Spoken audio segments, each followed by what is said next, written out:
Yo, what's going on, man? Today is January the 25th, 2023. This is your boy Chris, and this is the ChrisBeCappinn NBA show. Let's get right into it, man. For the new people, hit the like button for me, subscribe. Live on YouTube, live on Twitter every weekday, 5:15 Eastern time. Trying to find some props, some totals, some sides, some unders, some overs in the NBA betting markets is what we do. Myself and some of the, I would consider some of the sharper minds in the gambling community. So yeah, let's jump into it real quick. Recap of yesterday. We had a pretty good day yesterday. A lot of things that I liked. Only a couple that I played. I played the right things. The Cavs team total over 112 and a half is one of the ones that I got wrong.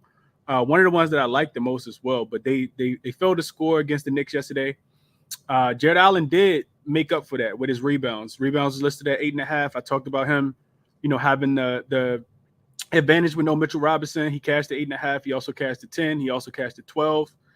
So we hit a nice little ladder there. He didn't cash the 14, but if if you know anything about laddering plays, you definitely only put a sprinkle on the 14 anyway.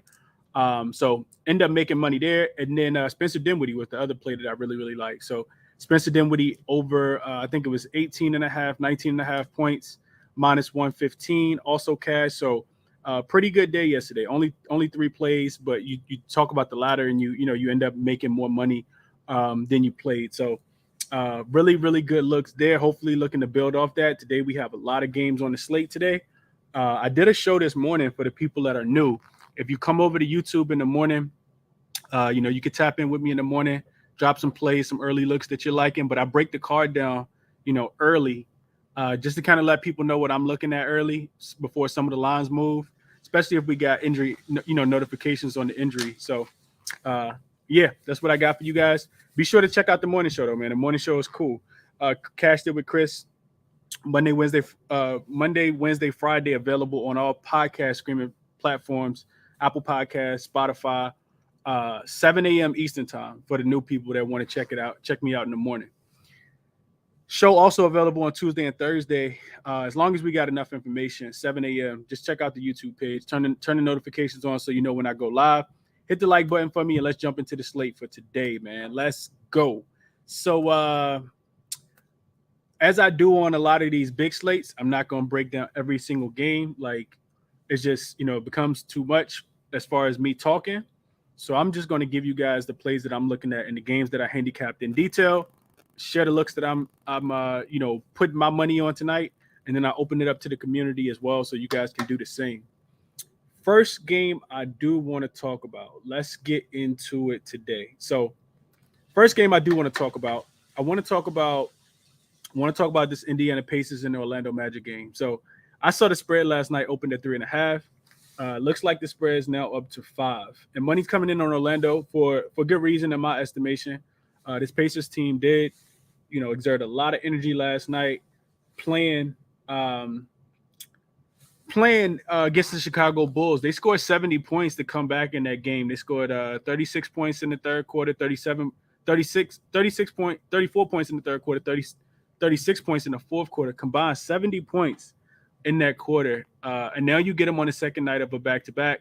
It ended their 7-game losing streak and, super desperation spot for them last night. Picked up their first win since Halliburton went down and got hurt 7 games ago. So immediately after, there's no rest on the second night of a back-to-back. And it's a home road back-to-back. So they had to fly to Orlando tonight after that game.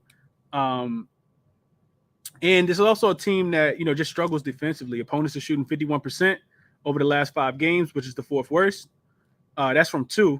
Opponents are also shooting 42% from 3, which is the 6th worst last 5 games. So also, you look at this Pacers team, they're giving up 122 points, 122.8 points the last 5 games. So I like the Magic in this spot tonight. The Magic do not play well as a home favorite, though. They typically don't. I think there's something like 1-4 against the spread. Typically a letdown spot for them whenever they are at home and they're laying points. You typically want to take them as a dog.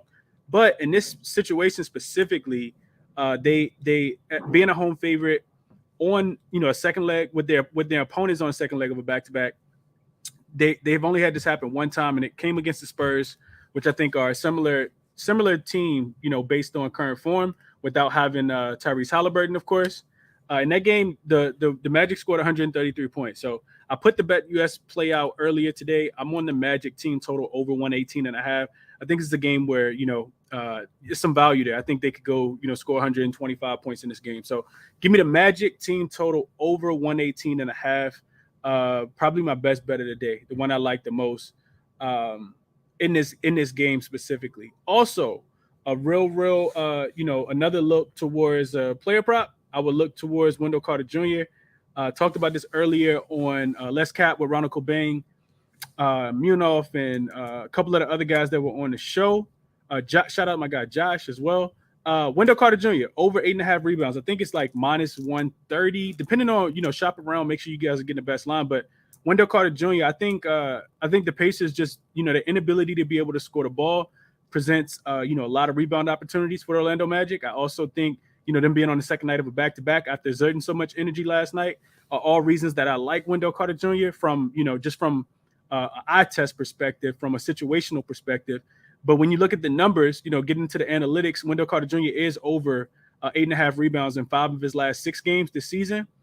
You look at the Pacers on the opposite side, they're allowing the 3rd most rebounds to centers on the season, the 12th most rebounds to centers over the last 7 games. And then you look into his specific game log. So I do a lot of digging when I'm looking at these props.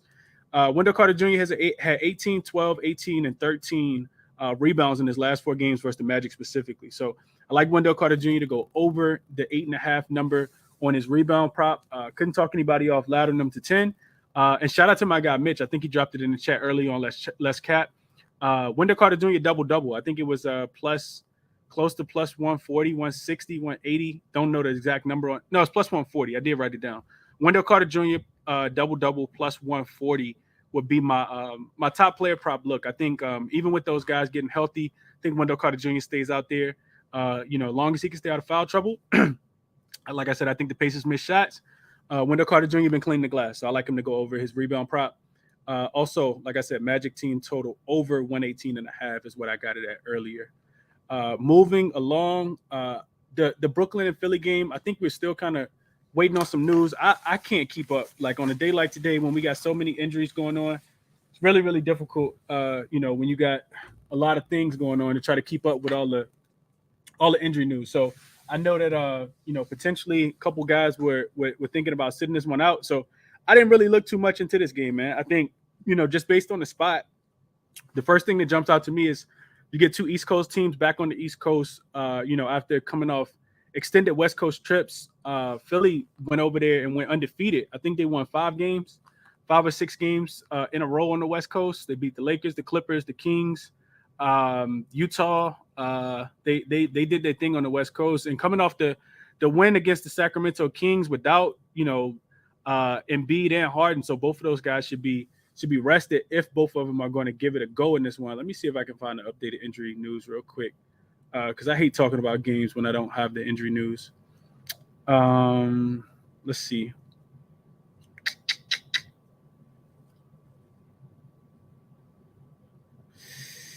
Y'all drop it in the chat if y'all see it too. Let me know something.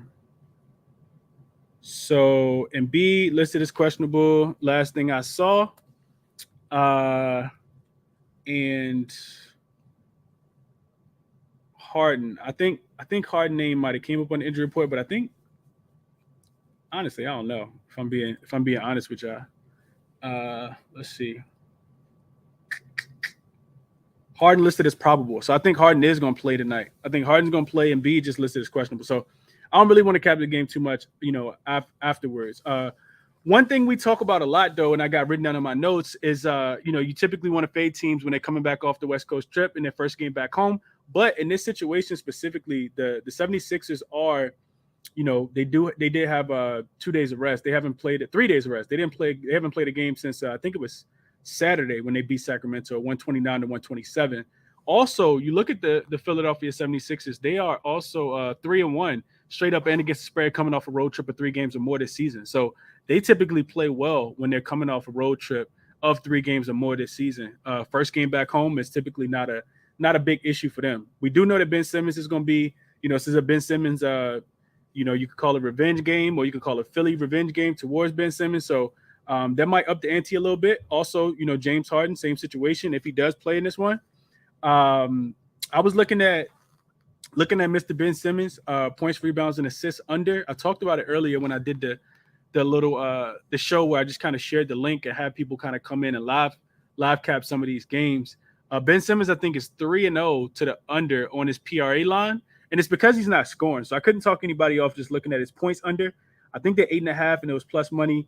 It was juiced to the I think it was minus 136 points, rebounds, assists. I think it was 23.5. He's gone under 3 straight games. So I know he's back in Philly tonight, but dude doesn't look at the rim. Also, with him going under against the Warriors, who played a much faster pace than the 76ers do, I think that number could be a tad bit inflated with less opportunities there. So I would look towards Ben Simmons to go under his PRA, but not anything that I officially played, just kind of sitting in the best slip right now.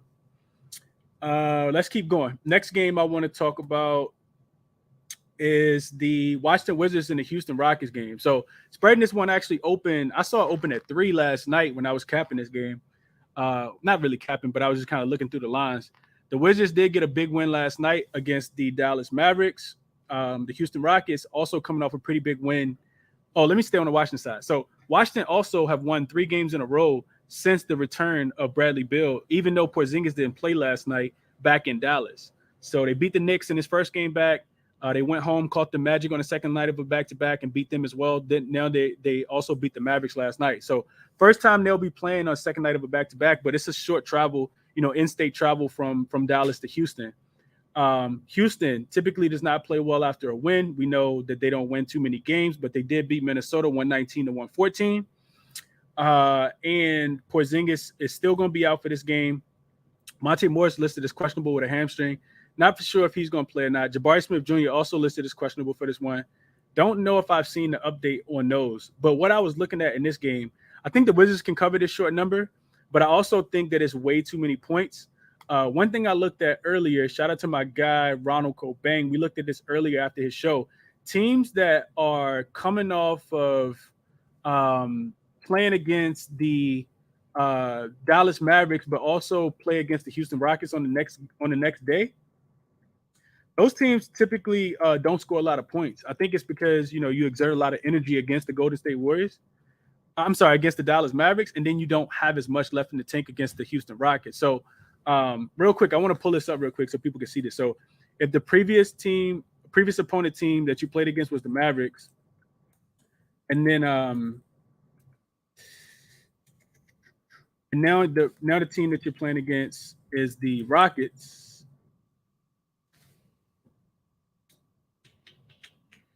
So if you're watching on YouTube, I'm going to share my screen quickly just to show you guys what I'm looking at. So looks like it happened twice. The Bucks played against the Rockets after playing the Mavericks, and only scored 92 points in this game. The Blazers did the same thing. They only scored 107. So both of these teams have failed to hit their team total, and the Rockets have also failed to hit their team total. If I'm thinking that a team is not going to hit the team total in this one, I think it's probably going to be the Rockets, especially after scoring 119 points in that last game. So Rockets team total under 115, I think is the number, would be my strongest look in this game, but something I didn't play. But I do like I like this query. I like this trend that teams that, just kind of probably played, exerted a lot of energy, especially not rested. You guys can see that the Bucks only had 1 day, and the Trailblazers had no days. It was the second night of a back-to-back. Same situation that the Wizards will be in tonight. Both of those games, and you see, that the Rockets are also not scoring in this by only averaging about 96 points. So Rockets will still be shorthanded. Couldn't talk anybody off Sengun. I know he's been absolutely balling. I talked about him on the morning show earlier. Looking at his points prop specifically, he has been really scoring the ball, facilitating, rebounding, doing a little bit of it all. I think his points would be more in look today just because the Wizards are allowing the fourth most. I'm sorry, the Rockets are allowing the fourth most points to centers on the season. They're not a team that typically, can slow down the center position. So look towards Sengun props. Look towards the Wizards being able to cover a short spread. I think nails down to 2. And then also a look towards the Rockets team total under 115.5. And if I had to play those in order, I would probably look at the Rockets team total under 115.5, then look at Sengun points prop, and then I would look at towards the Wizards actually, covering the spread. But spreads have been crazy, so I'm trying to stay off of them and trying to pivot towards more, either first halves or team total for the full game, whether it's an overall underlook. So that's what I got for you guys in that game. Next game up, I wanted to talk about was the Denver and Milwaukee game. I don't really have a lot on. I do think Denver being on the second leg of a back-to-back with a point spread that is all the way up to 10 does indicate that Denver is going to rest not just one guy but probably two or three guys in this spot. So not looking towards them at all in this spot, especially on the second leg of a back-to-back after a hard-fought win. I think they only won last night by a point. And then on the opposite side, you get a Milwaukee Bucks team, of course, that's getting extremely healthy. Just dropped 3,000 points against the Detroit Pistons the other day in Detroit. So the more rested home favorite against the team on the second leg of a back-to-back. Not a good spot for Denver, especially with them, not really playing any good road teams recently. A ton of their games have been at home, not really playing any road games. So I like the Bucks. I think my guy RC talked about their team total over. And if I had to make a play in this game, that's the way I'd be looking as well. But really difficult game to cap when you don't know it, 100% who's going to be in and who's going to be out in this spot. I'm trying to look and make sure I don't have the most updated injury news, and it looks like I do. So yeah, no real play. Well, no play for me. But if I had to play anything, I'd be looking towards the Bucks team total to go over. Denver should struggle to stop the Bucks today with a full squad minus Bobby Portis. So that's what I got for you guys there. Minnesota and New Orleans, not a game that I'm really interested in either. I do think the Timberwolves are much better than they played in the last game against the Rockets, but they show you how inconsistent they can be, especially when they're on the road. Spreading this one opened at the Pelicans laying 1.5, and now I see it up to 3. I'm not interested in backing Minnesota on the road, but I do think they probably see this as a winnable game. The Pelicans will get Brandon Ingram back today, and I'm not sure how that impacts them, which is why I'm sitting on the sidelines for this one. Pelicans are a lot better than their recent record. The team's just 2-8 straight up and 4-6 against the spread in their last 10 games. They've also been, everywhere. They had a home game last night, so it's the second night of a back-to-back against Denver. They lost that game barely, but they also just went to Miami and lost, Orlando lost, Miami lost, Cleveland lost, Detroit lost, Boston lost. They did beat Detroit, but that's the only win that they have in the last 7 games. So, just not in the best form as far as them being able to score the ball. Only scoring 110 points one time in their last 6 games. So, I think, Brandon Ingram being back, he's probably going to be on a minutes limit today. Not more of a sit and watch kind of spot for me. Not 100% sure how effective he's going to be. I did see a video of him on the sideline. I think it might have been the last game. Looked like he had gained some weight. Looked like Tyler Horton Tucker a little bit. So I'm a big Brandon Ingram supporter. I'm not sure what he's going to look like in this game, though, which is one of the reasons why I'm just kind of staying on the sideline. Atlanta and OKC. Man. So OKC actually opened this as a 1-point favorite in this game. They're 7-3 against the spread, 8-1-1. I'm 7-3 last 10, 8-1-1 against the spread. Atlanta's been, all over the place. They win a few games, they lose a few games. So really difficult for me to feel like I want to, I want to back them, especially on the road where they typically don't play as well. And you typically want to take the Oklahoma City Thunder when they are dogs. And I'm kind of just going through this live because I didn't get a chance to really cap this game. I like the Thunder in this spot, though. I really, really like the Thunder in this spot. I don't think that they really care who their opponent is. They're just playing hard. They're playing together. I've been talking about it on the recent show. Like they coming off a win. I think it was in – who did they beat last? They lost to the Kings. Then they beat the Nuggets. I remember them beating the Nuggets. So and if you take them, you typically want to take them as a dog at home. So you look at them as a home dog, which they are today. They're 9-4 against the spread and 8-5 straight up, winning those games by average of 4 points. They've also covered. It looks like, let's see, what is that? They've covered. They're 7-1 against the 7-1 against the spread as a home dog. I'm probably gonna end up playing the Thunder, man. I know that the Hawks got to get right sooner or later.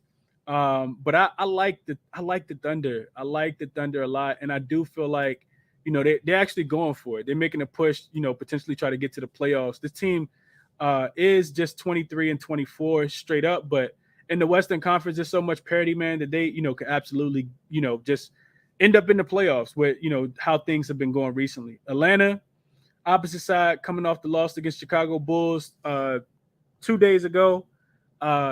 Just I don't know what to make of Atlanta. One of the reasons why I really didn't want to play this game. They do got the Clippers up next, back at home. So, not really being in the same spot, too much. Charlotte, they lose. Chicago, they lose.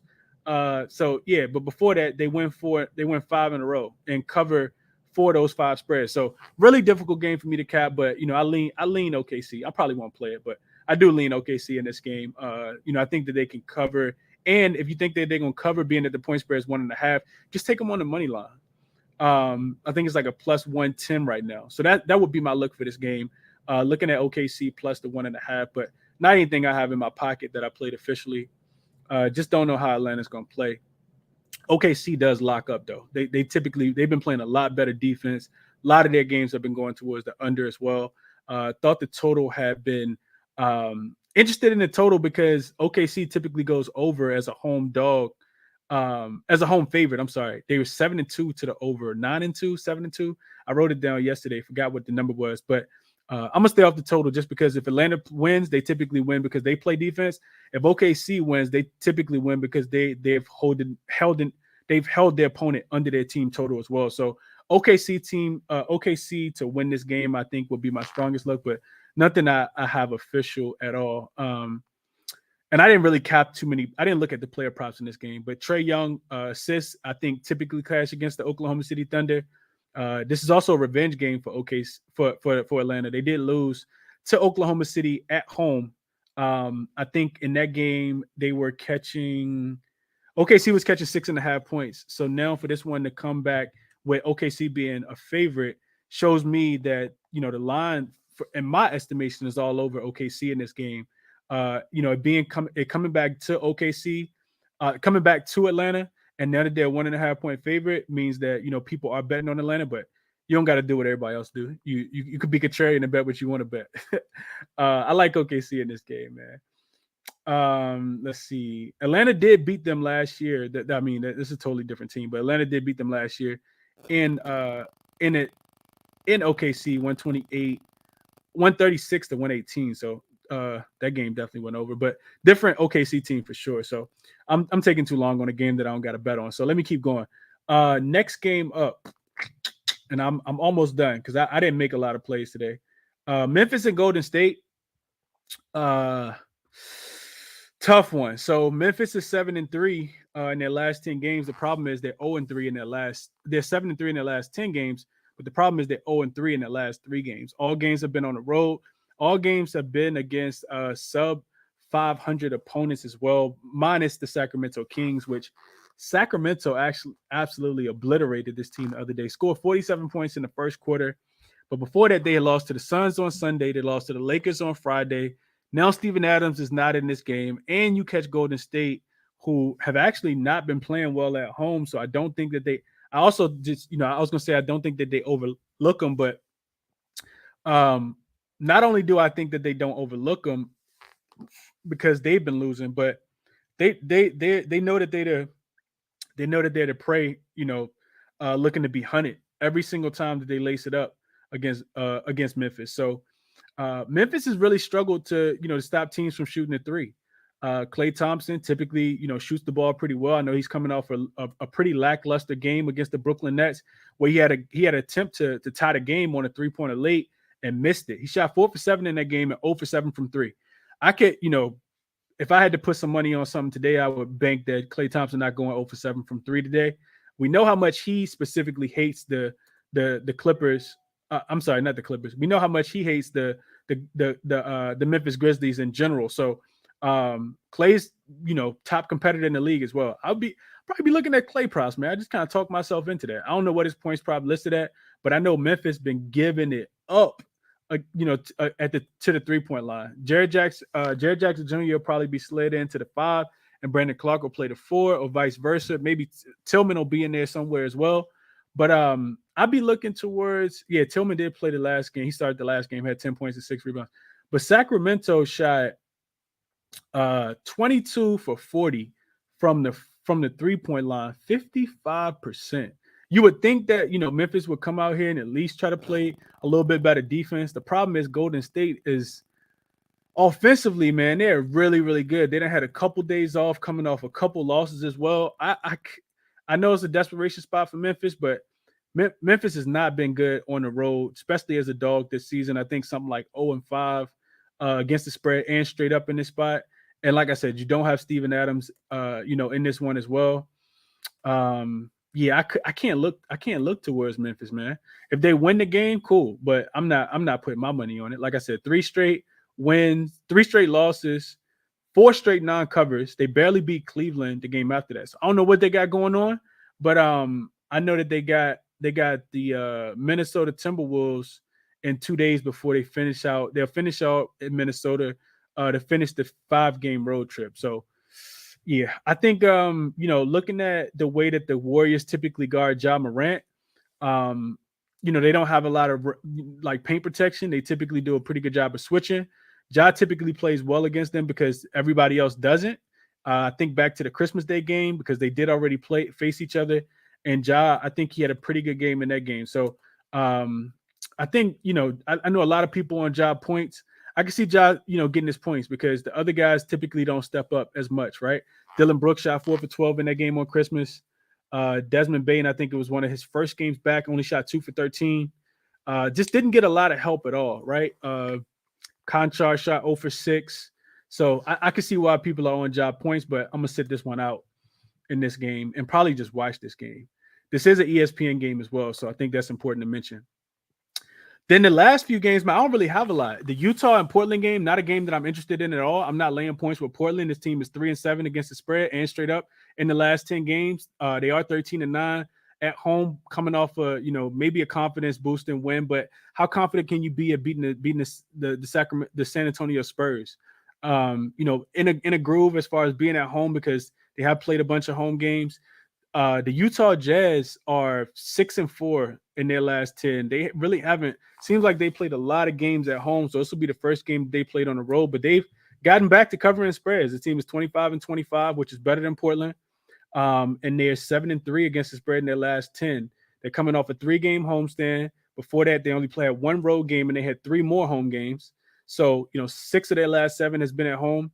And they still don't play any defense, right? They did hold Charlotte to 102 points, but that was low. It was also on the front end of a back-to-back for Charlotte. They also did beat Brooklyn and held Brooklyn to 106 as they was kind of trying to figure things out without KD. But I'm not looking to back Utah either, man. I can't do it. Player prop wise, we know that both of these teams struggle against centers. Utah gives up a bunch of points inside the paint. So maybe you look at Dame points because he's typically the guy that scores a lot of points in the paint. Utah does the best job in the NBA, I think, of running teams off the 3-point line. I think teams are shooting the least amount of threes against the Utah Jazz. We know Portland likes to shoot a lot of threes. So on the Portland side, they still struggle against centers. We just saw what Jakob Poeltl did against them the other day. We also just saw what Thomas Bryant did to them the other day. So whoever wants to, go score in the paint, both teams can do whatever they want to in the paint in this game. I didn't even look at points allowed in the paint and points scored in the paint, but I do think both teams can score whatever they wanted to in the paint, man. Not a game that I'm extremely interested in, so I'm not going to talk any more about it. Last 2 games. So Lakers and the Spurs. I don't have anything on that game. I think it's too many moving parts for me. Rui Hachimura will make his debut for the Lakers tonight. Anthony Davis also going to be back 25 minutes. Max limit for him to play in this game. Lakers, laying 7 points on the second night of a back-to-back in a game that Bron is uncertain for keeps me off. This team is 5-5 against this 5-5 straight up, 6-4 against the spread. But it's a lot of moving pieces, right? We know San Antonio can cover spreads on the road. This team is 2-8 last 10, but they've covered 7 of the last 10 spreads. So 7-3 against the spread, coming off a loss in the non-cover where they gave up a ton of points to the Portland Trail Blazers. I think I think I heard it. Maybe it was on the radio. I heard somebody say that teams playing against the Spurs, maybe it's the like last 5, 10, 15 games. I gotta look it up. But teams are shooting 50% from the field and 40% from three. So if that's the case, the Lakers could look like like the number one seed in the Western Conference tonight. If I'm looking to play this game, I'm probably looking at a team total over for the Lakers, but I can't do that with the minutes limit uh to AD in his first game back, Rui Hachimura first game back, and Braun being questionable. So I'm off of that game. This Toronto and Sacramento game is an interesting game though. So really, really close to landing points with Sacramento. They opened at a -4, I think is what I saw yesterday, and it's been kind of coming down ever since. It's down to 3. So, money coming in on Toronto. I think, Sacramento has really solidified themselves in the Western Conference. Third best record, 27 and 19 overall, 6-3-1 against the spread their last 10. Also 7-3 straight up in their last 10. Toronto just kind of struggling. 5-5 against this straight up last 10, 6-4 against the spread. Also just 9-12 on the road. Lost to Minnesota in Minnesota after jumping out on them. In that game, also lost to Milwaukee last week. So, not really, winning a lot of games or covering a lot of spreads on the road. And, it's more so just kind of back in Sacramento. Sacramento can be something really, really special. If you watch them play, then you understand what I'm talking about. This team they score the ball at a really efficient rate. They got a ton of guys that can go out and get 20 points. I think everybody on their team pretty much can go for 15, minus some of those centers that don't really shoot the ball. But you're talking about guys that can fill it up. This team has a lot of guys that can fill it up. They've been at home for 3 games in a row. 133 points against Memphis, which is supposed to be a pretty good defensive team. 127 against the Philadelphia 76ers, which is really a good defensive team. OKC scored 118 in that game, 111 against the Lakers, 132 in San Antonio, 139 against Houston, 135 against Houston, 136 against Orlando. This team can really score the ball, man. I think looking at their team total to go over is definitely in play, and RC, I think, kind of talked me onto that play. So you look at the Kings team total, I think it's 117.5. Real quick, I want to show you guys something on my screen. One of the reasons why I was looking to back the Kings on this spot. So kind of pull your guys behind the curtain a little bit. So looking at, let's see, looking at the Kings.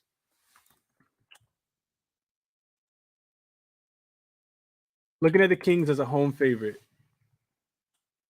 It's 9-10 against the spread, but they're averaging 127 points. So if you take the team total, you don't have to worry about how many points they give up. But recently, we go through and we look at the last 6 games. They've covered 4 of the last 6, right? Take away the loss to the Grizzlies, take away the loss to the Sixers. I think they just didn't see that one coming. I don't think they saw the Philadelphia 76ers being that competitive in a game that didn't have Joel Embiid and James Harden, right? So maybe you throw that one away. The Thunder game, Thunder just playing really, really well against everybody. I think Thunder playing a lot better than the Raptors in a lot of people's estimation. But one thing I looked at, because the Rockets do go out, they go out on a road trip. So 2 things I want to look at. So first one I want to look at is off a previous home win, and then they're home again.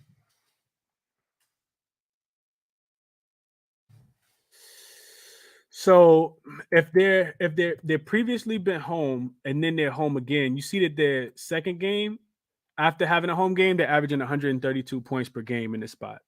One of the reasons why I like this team total to go over. And it's, not a lot of great defensive teams on here. The Nets are on here. That's a, solid defensive team, but this was back on November 15th. Also, you see the 76ers on here, but a couple of these games have been against pretty bad teams. The other thing I looked at with the Kings, because they do go out on a road trip, this is their last home game, right? So if you look at them at home and their next game is away,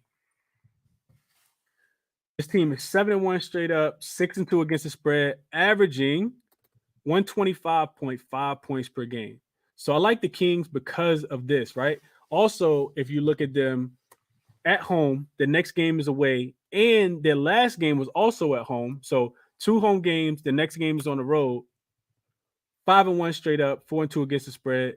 127.8 is what they're averaging in the spot. So Kings team total over for me, over 117.5 is one of my other looks that I have for today. So all in all, everything I just kind of talked about, because I'm done now, just kind of give you guys a recap of what I'm looking at. Recap session on the banner. So Magic team total over 118.5. I talked about that one, detailed it. It's in the video breakdown for Bet US, the Bet US player today. Wendell Carter Jr. double. You could look at his rebounds over 8.5 as well.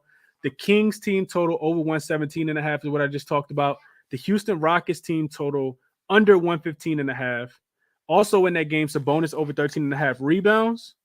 And in the Laker game, it's juice now, but Trey Jones over 6.5 assists. I think playing him at 8 is also in play. We just cashed on his assist against the Portland Trail Blazers the other day.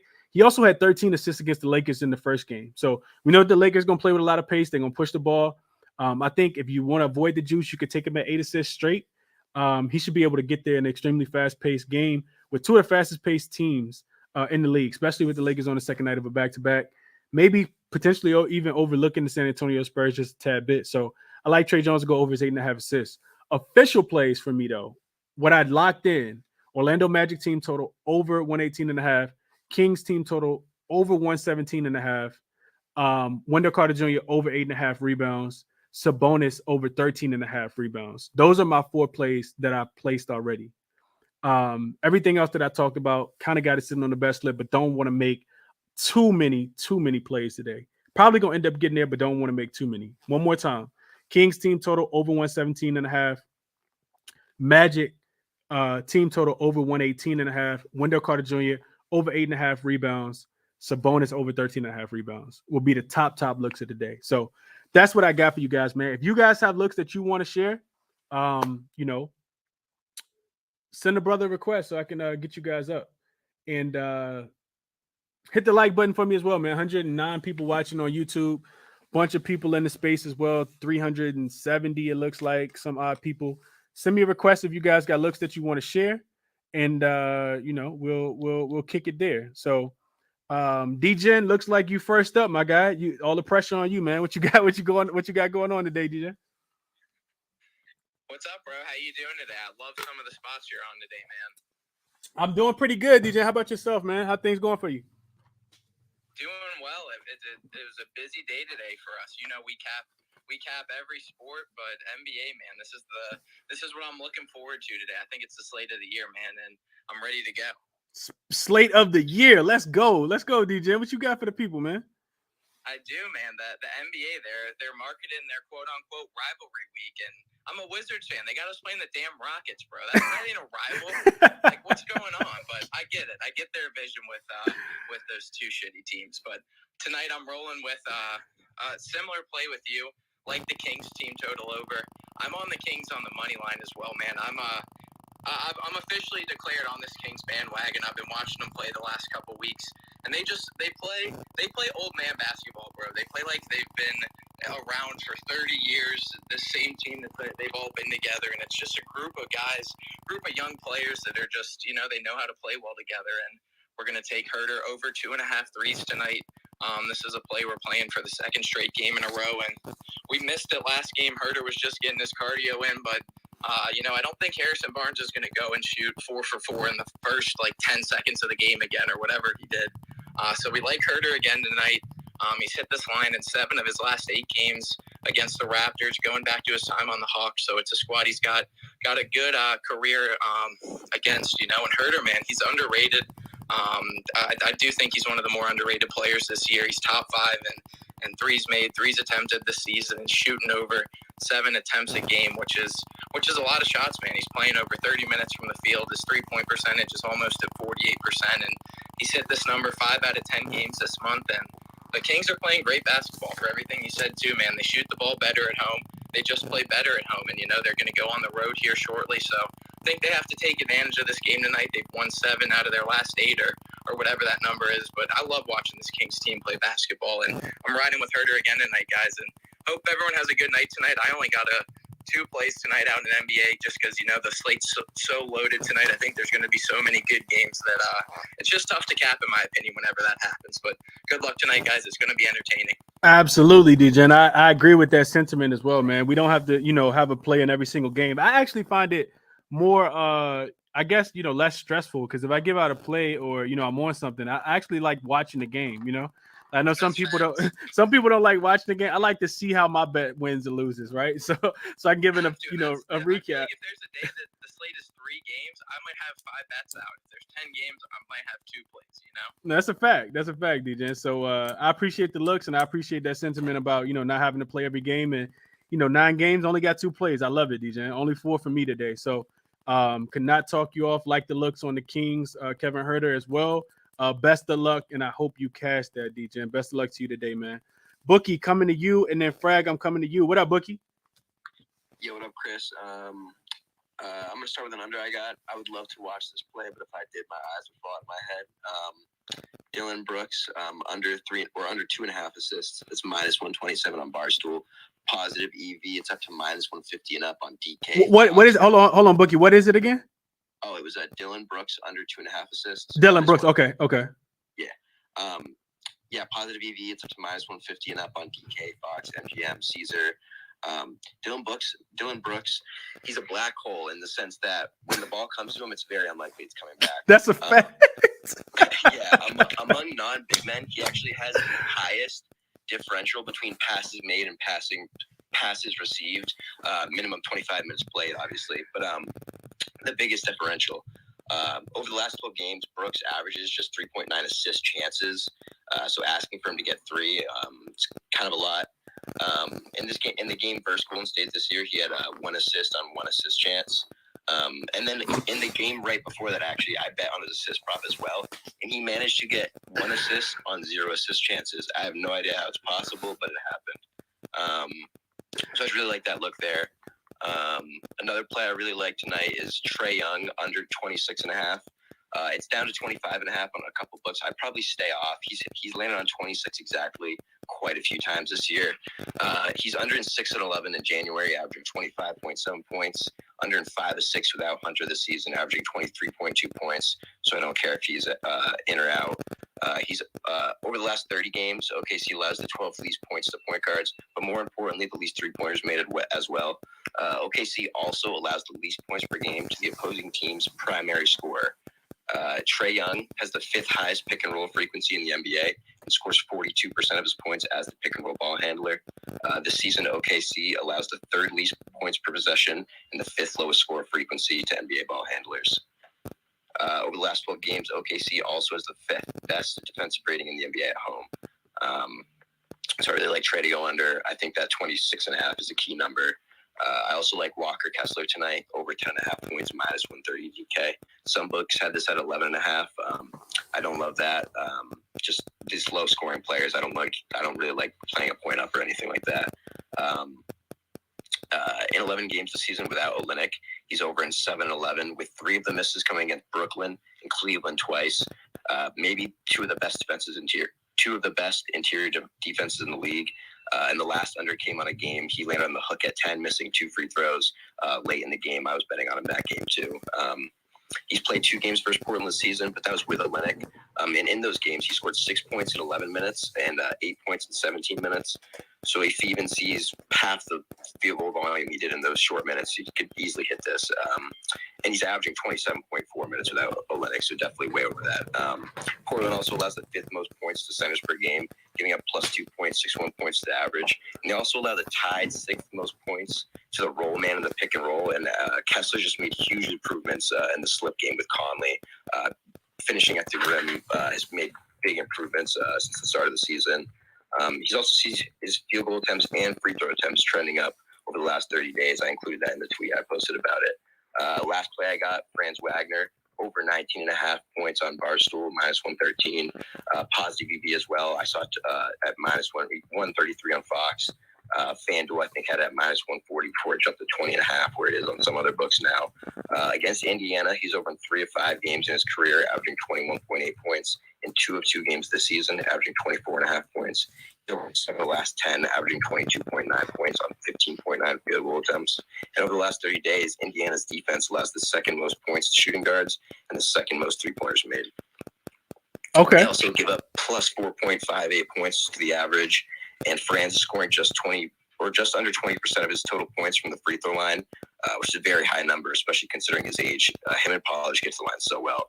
But I think he should get to the line pretty easily tonight. Indiana allows the fourth most free throw attempts per game. I like the number at 20.5 as well. I'd probably try to get it below minus 110 odds if you can. But yeah, that's what I'm on for tonight. Appreciate the time, Chris, and I hope you cash what you're on. Absolutely. Hey, Bookie, real quick, recap though. So Dylan Brooks under 2.5 assists. I'm definitely gonna be tracking that, bro. I never thought about taking Dylan Brooks under his assist, but every time he touches the ball, he never passes it. Yep. Like, especially, I like the Golden State matchup too because I'm sure you've seen it. They play immense help defense. So if Dylan Brooks is open, there's no chance he's passing the ball. No chance. That's a fact. Okay, so Dylan Brooks under 2.5 assists. Walker Kessler over. You say 10.5 or 9.5? Yeah, 10.5. I definitely wouldn't play that 11.5. Okay, 10.5. And what was the other one? And then the last play was Franz over 19.5. But I also like the 20.5 too. Franz over. Okay, Franz over 19.5 and 20.5. Okay. Okay, appreciate you, Bookie. Appreciate it, man. Absolutely, bro. I hope you cash these, man. Appreciate the analysis as always, contributing to the show, man. Fred, coming to you, and then my guy Dream is up next. What up, Fred? Yo, Chris, you hear me? No, you good? What's going on? How are you, bro? How's everything, man? I'm good, man. I'm good, bro. Trying to build off a winning day yesterday. Trying to, get it in the right, keep it going in the right direction. Yeah, yes, sir, man. Fucking Jared Allen got us there, man. Shout out Jared Allen. Yes, sir. Love him to death. But I got a couple drinks here today, so I'm looking at. I locked in Philly. I got Philly -6 here. My reasoning is this is the third game for Brooklyn as far as being an underdog on the road here. They had covered against Utah. They won outright. And then they covered against Warriors, and they won outright too. So this is the third game on the road. This is their last game on the road. I think they got the Pistons on the back-to-back tomorrow. I think so. Let me see real quick. Yeah, so they got the Pistons tomorrow. So, yeah, I'm liking Philly here -6. They're a good home team. As far as the offense is concerned, they don't got nowhere to stop Joel Embiid. So they can try. They can do whatever they want with him. But Joel's gonna have a good game. James Harden's back in the fold. Maxi's hitting his stride. Tobias. So this I think this one might get ugly for Nets. I think this is a blowout. I think. I wouldn't even mind him on the first half. First half is a good look too, but I'm gonna just go full game. Next play I got, I'm riding with the Warriors, man. I told you, man. These Grizzlies, man, they is frauds on the road, and they gonna have to show me. So I'm riding with 30. Steph Curry give me 30 points, and Warriors money line. That's a 2-teamer I'm rocking with. And then my last play, this is gonna be just kind of riding the hot hand, not really, but I'm gonna go with Yusuf Nurkic here, 25.5 points, rebounds. So last couple games, he was losing minutes to Drew Eubanks, and he put up a stinker against the Lakers, man. I couldn't believe what I seen, and usually the Lakers get killed by big men. So I'm like, man. So I was thinking about taking his under the next game against the Spurs, but I laid off because I'm like, every time I take an under, people turn into all-stars, man, and it just makes me sick watching that shit. So I'm like, I'm going to lay off of that. And then, boom, what happened with Nurkic? 25 and 10. I'm like, oh, man, thank God I didn't take that. So I'm going to ride with his points, 25.5, points, rebounds, 25.5. I think it's a great matchup against Utah, man. They're not in the business playing defense. And I think with Nurkic is, if he's on the floor, you got to use him. You know what I mean? He's not really somebody that you just kind of, you got to use him. If he's on the floor, use him. I think that's what's been Portland's problem, relying too much on the jump shot. If their jump shots don't fall, they lose. You saw against Lakers up 25, and they end up losing. They didn't, I think they scored 14 points in fourth quarter or something like that. So those are three looks. And I got one question, though. I see you on Wendell, double-double. And you're on the total for Orlando, 118. For their team total, and Pacers on the back-to-back, they kind of struggle to, score the ball here. So what were you thinking about Wendell Carter double-double and the win plus 186? I think that might be I think those are kind of all co-aligned together as far as, just you got them scoring 118 points. I mean, I think they would win the game if they score 118 points. And, what do you think about that? Yeah, I mean, I think they win the game. I just don't know if they cover. They should cover it. Theoretically, they should cover the spread as well. I think, short number, Pacers being on second night of a back-to-back. I think, there's something to like these like urgent spots, right? Like I think it's kind of hard to like formulate like within a trend because we try to back things with trends. Shout out to my guy RC. I see him in the chat. But there's something to like teams that have been struggling specifically on the road when they come home. And they've lost 3-4 games in a row, 5 games in a row, and then they finally get that home game. I think that happened with the Houston Rockets the other day, right? They were really struggling. They finally get a chance to go all out, kind of like a Super Bowl game, right? They just give everything that they have in that spot, right? I think that's the same thing that we saw last night with the Pacers, right? Like the Pacers hadn't won a game without Tyrese Halliburton, and they left everything on the court. I think you fade those teams in that next game, Like certain teams not gonna win that often, but when they do win, you want to fade them after that. So I think that's why you fade the Rockets today. I think that's why you fade the Pacers today because they, got that big win yesterday.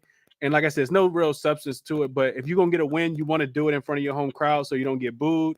So fans come actually support you, and it makes you feel good. No team. These are like the most competitive basketball players in the whole wide world. So even if they're not on a team that is winning, they still want to win. No matter if they're tanking or not, eventually you're gonna sprinkle in, a few wins here and there. So I do think that Orlando should win the game, being the more rested team, being the healthier team, being a team that didn't have to travel last night, and being a team that didn't exert a lot of energy. So I couldn't talk you off the double-double in the win.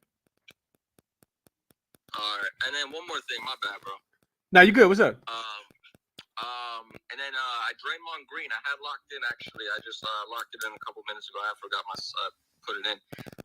You always talk about trying to cap motivation, and I think this is a prime spot for Draymond Green. I think this could be. I locked in his RA at 14.5. I think it's at 15.5. I wouldn't mind it at 15.5. I honestly think he might mess around and get a triple double. So I locked in his RA at 14.5.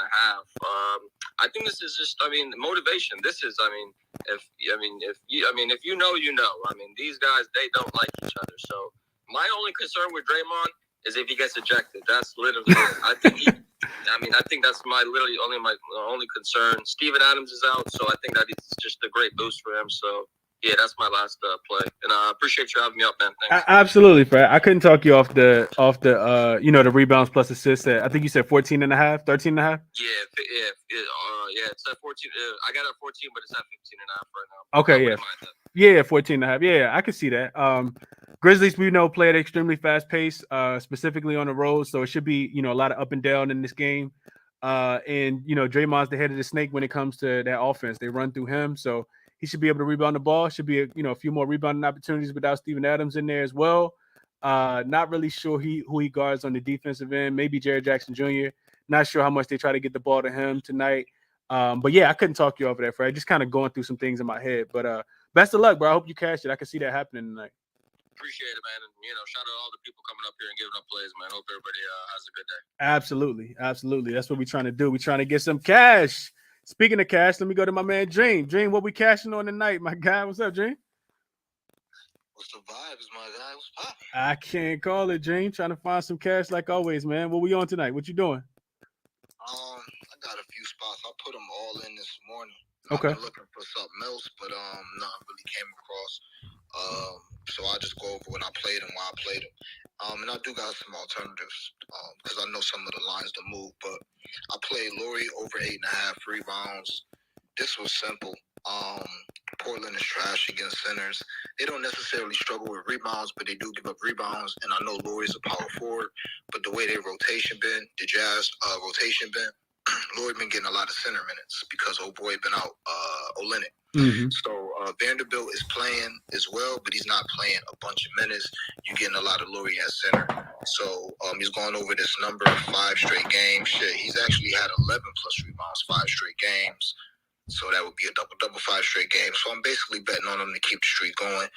8.5 is a good number to me. He don't even got to get 10. So that's why I played that. I played the Bucks first quarter money line / full game money line.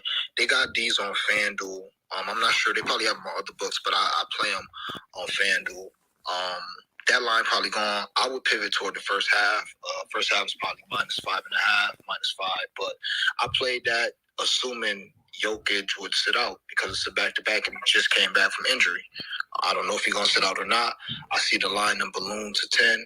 When I played this, the line was 7.5. So, and I wanted to play it last night. I seen it -120, but I was like, see if I like something better. So I put that in. But if you can't get that, if the line doesn't go back down, if Jokic play, I still like to play. But if for some reason you can't get that, I would pivot toward the first half. My next play, Alfred Sagoon, been cashing with him for about 2 weeks now. Ever since KPJ been out, his assists been over 5.5. You can actually get his assists right now, 5.5 -120, which is crazy because it was juiced a lot this morning. It was actually 6.5 plus money. Now it's 5.5. But I played his over points and assists just because Washington give up a bunch of points to centers. I don't know if they give up the worst amount, but they probably bottom 5 or top 5 points allowed, however you want to look at it. So I already love the assist numbers. And I think he can get 20 tonight, so he can get 25 points tonight. But I played 24.5 points plus assists. If it's at 25.5, that's fine. But if it's at 25.5, personally, I would rather play the 5.5 assists. I would have played the 5.5 assists if it wasn't juiced this morning. So, and I still might make it a personal play. So I played that. And Harrison Barnes. I talked about him a couple days ago. He's been playing some of the best ball of his career, if not the best ball of his career. I played his threes over 2.5. I got it at +112. I don't know what it is now, but we'll just go with the last 8 games. He's hit 6 3-pointers 3 times, including back-to-back games where he's had 6 3-pointers. He's hit 5 3-pointers 1 time and 4 3-pointers 1 time.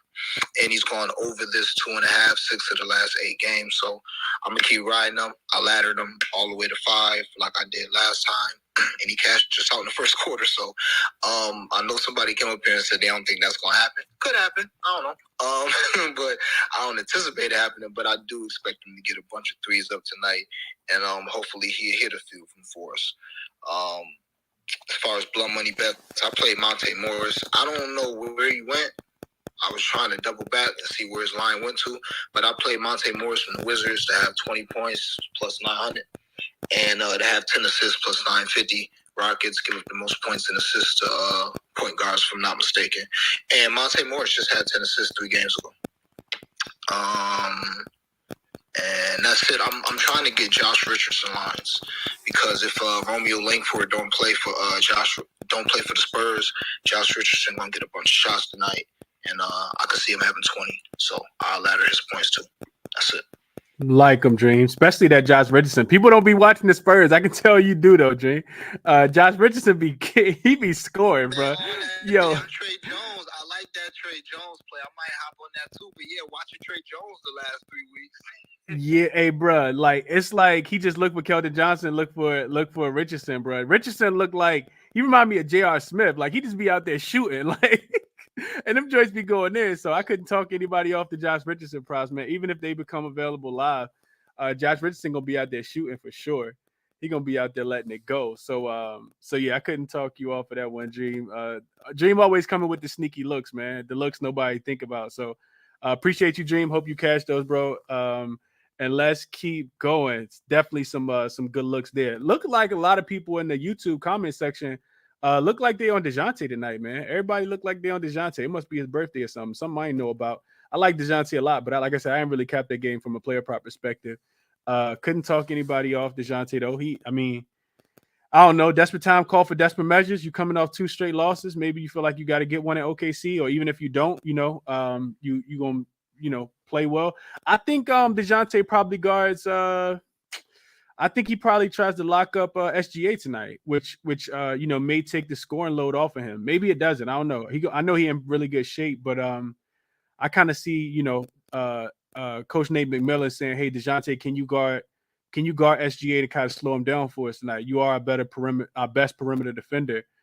So maybe you look at Trae Young. Like I said, I ain't really cap props, but I know a lot of people looking at that in the chat. So I'm not gonna talk anybody off. Like I said, I didn't do my proper due diligence, but I want to keep going though. Let me kick it to Amar real quick, and then Vaughn, I'm coming to you. What up, Amar? How you doing, bro? Hey, what's up, Chris? How you been, bro? I'm good, man. How about yourself? I've been all right. Just not. I mean, I still come in here to listen, but yeah, I don't really always request stuff. Just like to wait for the nights that I think I have a really good play to give out. I love it. What's up? What you got for us tonight? Honestly, I'm with you completely on the Kings Rockets. I definitely made a little PPD parlay. It was Franz 25. You gotta put it out though for better odds. Franz 25, Orlando to win. Şengün 25, Houston to win, and what was the last leg? Oh, Sabonis 16 rebounds and Sacramento to win. That's somehow plus 9,900. I don't know. I just think all three of those guys are in really good spots today. Repeat that one more time, Amar. Franz 25, Orlando to win. Okay. Şengün 25, Houston to win, and Sabonis 16 rebounds and the Kings to win. Okay. So little lotto. Little lotto.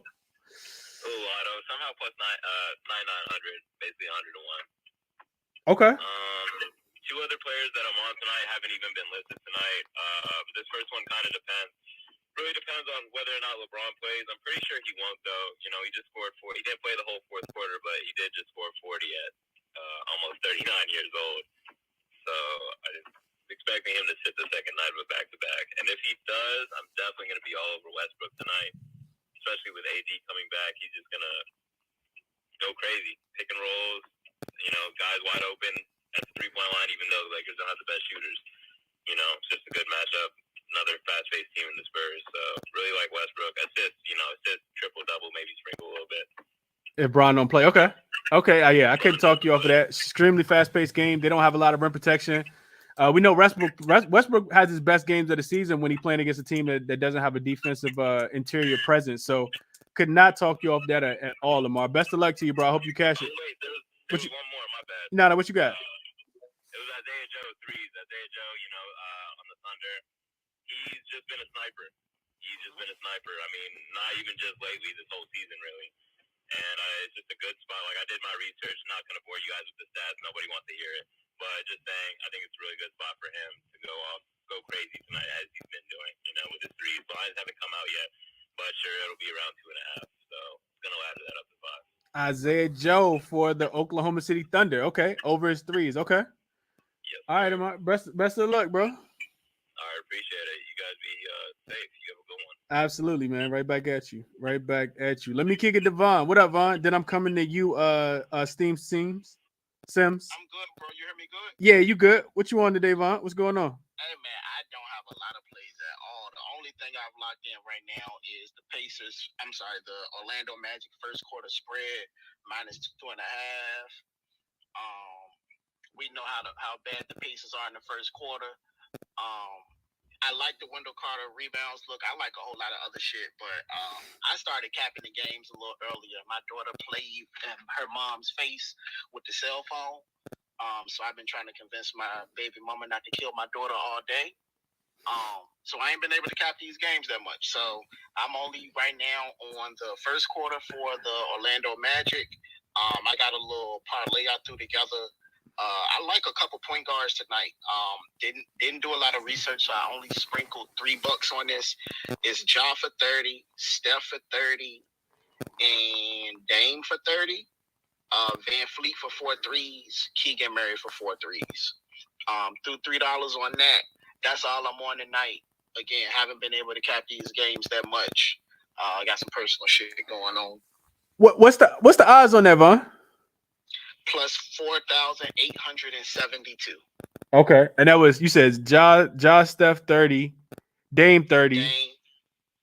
Keegan Murray 4 threes Keegan and Murray. Van Fleet for 4 threes. I'll tweet these few plays out on my page. Okay. And I'll put these in the Discord. If I'm able, I just got to the crib, so I'll be able to do some last minute research for some of these later games. If I get anything official, I'll tweet it out.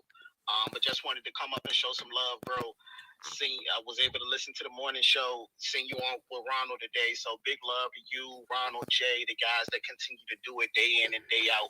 I appreciate it. And big love because you tweet your shit out, like your wins and your losses, your good and your bad days. Some of these people, I only see them after they 5-1, 4-1. I see you whether you 9-1 or 1-9, and you tweeting it out and you stand behind yours. So I appreciate you, bro. Keep doing what you're doing. Absolutely appreciate you as well, Von. Appreciate you as well, my guy. Let me keep going, and best of luck, Von. Definitely send that parlay out. I think people probably want to see that. Let me kick it to Steam Seam real quick. I think it's how I pronounce that. I might have butchered that, but let me kick it to him, and then I'm coming to you, Ben. Hey, all good, Chris. It's Stim Sim here, but Stim Sim. If I say it twice, I'm remember it. No worries. But give it a play that we're running tonight in the Devon's Bookie Discord. I'm a lotto capper in there, so I'm gonna give a lotto play that I'm running tonight. Fred Van Fleet. He's had 25 plus in 4 straight, 30 plus in 2 of the last 4, and those in that span there. He's sitting at plus 550 to lead the game in scoring tonight. Kings disperse the ball well. They don't really have one guy who clearly takes over. So I'm parlaying that with Steph to lead the game at plus 200. Comes together to a plus 1850 there. So we're running that tonight. Like those 2 spots, both in to lead the game in scoring. Steph on ESPN, he should show out. So just wanted to give that play tonight. One more time, Stem. What was it again? It's Fred Van Fleet and Steph both lead the game in scoring in their individual games. Okay, and you can parlay those together or no? I'm sorry, repeat that. Can you parlay those or no? Yes, on FanDuel plus 1850.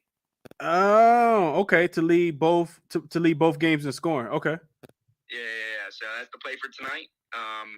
Hope y'all cash us. Absolutely, bro. Best of luck. I appreciate you sharing that. Look, that's that's something I don't even touch in these markets, but I think it's some profit to those for sure. I appreciate you you sharing that, Stem. I got to look into those markets, man. Those most scored, most points scored in the game markets, because typically you can get plus money.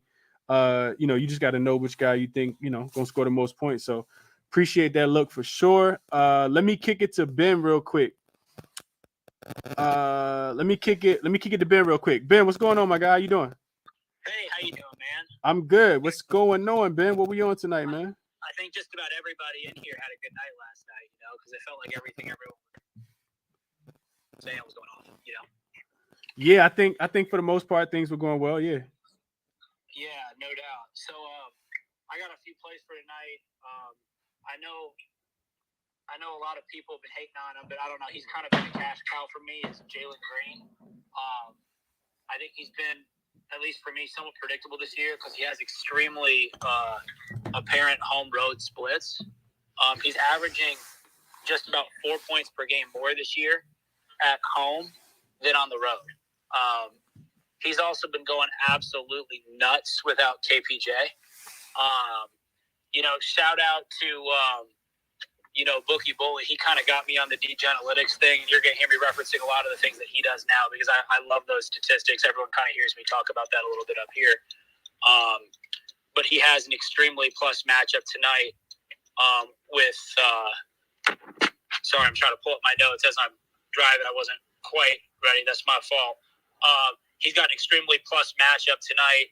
Last 3 games at home without KPJ, he's gone over 40 in 2 of the 3. He's been averaging close to 20 shot attempts without KPJ at home and close to 10 free throws made.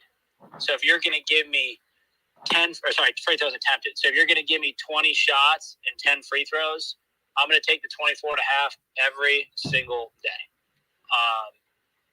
So I actually have him laddered up to 35 tonight. 1.5 units on the regular play, and then whatever you feel comfortable sprinkling on ladders.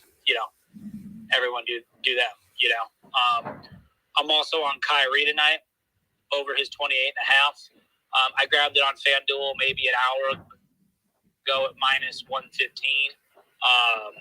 I saw in most other books it was 29.5 or close to minus, 10, like probably 105, 108, something like that. I'll take the 10 cents a juice for the point there. Another guy, he's got very, very clear home road splits. He's averaging close to 5 more points on the road as he does at home. So, as you've talked about many times here, Chris, he's kind of got those superstar splits of a guy who tries to put the team on his back when he goes on the road. Those first couple games without Durant, it seemed like he really needed to get acclimated. But since then, he's gone 30-plus 3 games in a row. Since he's kind of, settled into that like secondary ball handler role outside of Simmons. And then if you take a look at the Philly side, Philly doesn't really have a guy who can hang with Kyrie defensively, right? The only reason I don't have this laddered up is because in theory, right, they could bring in Matisse Thybulle, who has barely been playing this year, like later in the game to be a defensive stopper late if the game's close. So I'm just going to stick with the 28.5. But secondary ball handlers have been scoring, I believe, 2.5 more points per game last 30 games. Against Philly, and I view Kyrie as the secondary ball handler right now behind Ben Simmons. And then Kyrie had 1 game without KD against the Sixers in the last 2 years, and in that game he went bananas. As someone in here mentioned, it's rivalry week. I don't really know if the players care all that much about it, right? But I know that there is some blood in this series, in Philly and Brooklyn. So, assuming the volume's there, and in 2 career games without KD with Brooklyn, Kyrie has shot an average of 21.5 field goal attempts. Assuming that volume's there, I think we get to that 28.5 comfortably with Kyrie tonight. So my 2 plays, Kyrie over 28.5 and Jalen Green over 24.5, ladder to 35. Okay. 2-point props for 2 guards. Okay.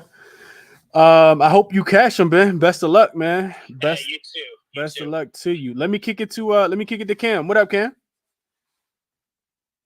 Hey, yo, what's good? Sorry if it gets a little windy out here. I don't know if anybody's on this side of the world, but a huge storm just hit us. Out here walking my dog. It's just crazy. But I'm on 2 things. 3 things officially tonight. We're gonna go back to the well with Buddy Hield. As I was talking, at the end, I do think the streak continues in a sense where he goes on this little streak he runs. Orlando, they have a really good percentage against the 3, but they allow a lot of 3s. So that doesn't affect Buddy Hield because he takes so many shots, right? He doesn't need to shoot a good percentage. He's going to take like 12 threes tonight. So I'm taking him to hit 5 tonight, plus 165. Just with volume, that's just a volume play. I like the plus money on it. And I like that he's just letting them fly. And again, Orlando allows a lot of 3s to go up. My next play is Claxton double-double, even, plus 100. The number is that low because last time they played, he only had 4. But that was during the Steve Nash days, which we all know is a very different time for Claxton. He basically had a double-double, I think, in the last 4 or 5. Getting there fairly easily, so at evens, I really like those odds. And then over to the Raptors games, I'll give you Raptors play as always. I like that everybody's on Fred VanVleet. I'm playing it a bit safer with him.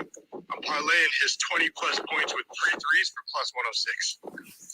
So he's been hitting 4. He's all over trade rumors. We know he's trying to show out right now.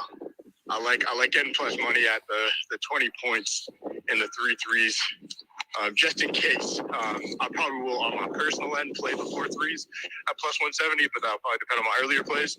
But I definitely like going forward points and 3 threes at plus 106. So all plus money tonight. Those are the 3 plays I like. Okay. Hey, best of luck, Cam. Hope you cash those as well. Yeah, man.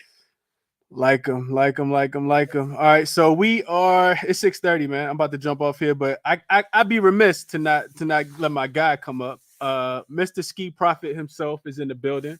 What's going on, Ski? Talk to the people, man. Yo, what up, Chris? What up, man?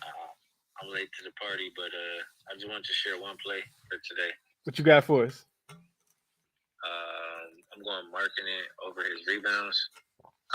Put it at 9.5 at plus 110. And really, I'm just playing it. I mean, he's been hitting it every game since Kelly Olynyk's been out. So I've been on it the past couple or past few. I'm gonna continue to be on it until Olenek comes back or he misses it by 2 games. Yo, Ski, I'm not laughing at you, bro, but if you know, you don't. So, Yeah. market it. Definitely been cashing on the rebounds, man. We know Portland giving up rebounds galore. So, yeah, marketing double, marketing rebounds, marketing going to the All-Star game too, man, for people who don't know. So maybe marketing points. Some of these players that are, like on the fence for the All-Star game, I think that, they look at the All-Star voting like we would if we were All-Star, if we were players as well. Some of those players not getting voted in, and we you never know how to the starters, how the people that's not starters going to be selected if you're not a starter. So, I think some of those players trying to make a case for themselves to be in the All-Star game. Players like Lauri Markkanen. So I think Lauri still continues to go off. We know that the Portland Trailblazers can't stop anybody right now defensively. So I like the look, Ski. I like his points. I like his rebounds. I like the double, all that good stuff. But Ski is official on his rebounds. And Ski, you played him up too, right? I watched the show with Jay earlier. Yeah, 9.5 at plus money. And I'm going to get out of here, man. Good luck on your best. My 2 minutes is up. I appreciate you, Ski. Appreciate you, bro. So Lauri Markkanen for Ski tonight. What up, Dream? Coming back to Dream real quick, and then I'm gonna kick it to my guy YBB with the new personal profile. I see you, YBB. What up, Dream? Man, I was gonna say, yo, I know Moonoff and Casey was trolling, but don't troll on the play that I'm feeling too. Like that's my play too. I like that play too. That ain't it, Dream. That ain't it. They just want to give Ski a hard time. Ski could be betting on somebody in their family. Ski they still give Ski thumbs down, man. That's just how they rock with Ski, man. I love it. It's all love though. The OG Wham same way. So yeah. Let me kick it to YBB. What up, YBB? Yo, what up, Chris? Can you hear me? Yeah, you good? What's going on? Nothing much, man. I don't really have signal where I'm at, so I'm gonna keep it short and sweet. One of the spots that I'm looking at is actually a buyback spot on a Steam total, and a lot of people are gonna disagree with this, but I like the Warriors and the Grizzlies to go under the total. Me too. Open up at 237. Mm-hmm. We got 245 on the board. I posted an SDQL on my personal Twitter with the parameters available. But basically, the Warriors, since 2008, when we had Stephen Curry drafted, well, even after that, it's still the under's 24-3.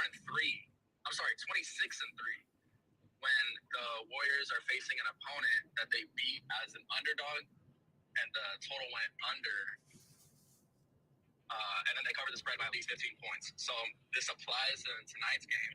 Not only that, but the Grizzlies allowed 133 to the Kings the other night. So, I mean, if they're going to address anything on one side of the court, it's going to be defense. And then lastly, the Warriors in the same spot.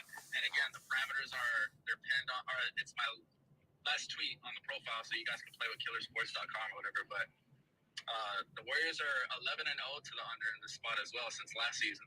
So, and these have been kind of marginal unders. So, sign me up for the under. I like the buyback spot. I'm going to fade the steam, and I'm taking the under and Golden State tonight. That's a sharp look, YBB. YBB, real quick. So only sharp people gonna want to play an under like that, especially with two teams, especially on ESPN. You know what I mean? Fast-paced teams. But I got a question for you. Two questions for you. So first question is, as far as a half, right? Do you think that the first half goes over and the second half goes under if you had to play a half? And then the second question would be the impact of Steven Adams not being in this game. Do you think that impacts the total at all? And if so, like, is it too much to get you away from the under? I mean, I know it's not, but like how, like just your two cents on those 2 points. Man, I think NBA betting in general is just all about balance. So whenever you have a low scoring first half, you can expect hella buckets in the second half. It's kind of played out that way for the whole season. I don't know. NBA betting as a whole is just a balance. Again, Steven Adams, yeah, I mean, he's good, as far as slowing down the pace, defense and stuff like that. But I just think that 8 points is too much of a line move, in my opinion. So I'm going to buy back. And yeah, I mean, I like the full game to go under the total. 245 is high as hell for two teams that are both off losses. So These are teams. This could be a Western Conference playoff, preview. So again, Steven Adams. I mean, yeah, he makes a big difference, but so does Jaren Jackson Jr. So for all those reasons, I'm still comfortable with under the spot. Absolutely, I'm right there with you. I'm probably gonna make that official too. I'm gonna be there. I'm gonna definitely, even if I don't take it officially, I'm gonna be there with you on that YBB. Also, you mentioned both teams coming off losses. The Grizzlies are coming off 3 losses, and they gave up 133 points and 47 points in the first quarter the other day to the Sacramento Kings. The Warriors also coming off 2 losses. Not just, so these teams are coming off 1 loss. Both of these teams coming off double-digit losses. 2 losses apiece, 3 for the Golden State Warriors. For the Memphis Grizzlies. I think if we see anything in this game, it's going to be defensive effort from both of these teams. So I'm with you, YBB. I like to play a lot. I agree. And also, there's a complex SDQ out there that I'm not really going to be able to share, but when 2 teams that are both off losses, both have a win percent greater, or they have a winning percentage on the season, the unders have been cashing at like 60% since like last season. So, these are both teams where where they need to make some corrections, and it's both going to be on the defensive end for both teams. So, I don't know, man. I think 8 points is too high. I think if you got the opening number at 237, you played the over, congratulations. But if you're playing the over at a steam number like this, I don't know. Best of luck to you. Absolutely. No, I'm with you. I'm definitely there with you. Right there with you. Love to look on the under. Like I said, super contrarian look, but contrarian looks cash, man. So could not talk you off of that one. I think I had that save too, that query save. I'm trying to pull it up real quick. So previous loss, an opponent coming off a previous loss as well. I got to get out of here, man. But let me real quick. I do because I think it is important to show people, YBB, to actually show people. That's why I'm going to start using this personal Twitter so I can actually show parameters for those that are interested in using cheerleadersports.com, because it's hard to explain via message sometimes. So. Yeah, no, absolutely. Okay, now I like the look, YBB. Like I said, that's one of the strongest looks I think on the board today for sure as well. People see Golden State and they automatically think points, but when they're coming off a loss, they typically lock in on the defensive effort. And like I said, the Grizzlies, same thing for the Grizzlies. They got to play defense sooner or later. Why not let it be tonight? And this is a final, a revenge spot from the playoff Western Conference Finals last year as well. So, Western Conference semifinals last year. So, like the looks there. To wrap up the show, because that's going to be it. It is 6:40. Game starting in about 30 minutes. I am going to do a quick recap. So I talked about official plays for me. Magic team total over 118.5. Kings team total over 117.5. Wendell Carter Jr., I'm on his over 8.5 rebounds, but I couldn't talk anybody off. Y'all can ladder if y'all want. Take him at 10. Take his double-double. Also, Sabonis over his 13.5 rebounds. Those are the official 4 plays for me today. But Trey Jones assists, I'm probably going to put a little something on. The Houston Rockets team total under 115, I'm probably going to put a little something on as well. And I really, really like I think those are the only ones that I'm gonna talk about right now. Trey Jones assists as well against the Lakers, fast-paced game. I think 6.5 is extremely juiced, but I like 8 as well. 13 assists in the game against the Lakers earlier this season. So couldn't talk anybody off of Trey Jones tonight either. So a lot of games tonight, man. Make sure you guys are doing your due diligence and your research before you make your plays. It's a lot of people in the space. Some people come to hear looks. Some people come to kind of validate, see if other people are going to talk about the plays that they like, and then they post them. Whatever the case might be, man, just do your research before you make these bets. NBA has still been, pretty volatile. I think after the All-Star break, we'll see a little more, I think we'll start to see teams kind of lock in. So, never bet over your unit size, bet with your head, not over it. Best of luck to everybody today. Back tomorrow to cap the slate for tomorrow. So I'm out tonight. Best of luck to you guys.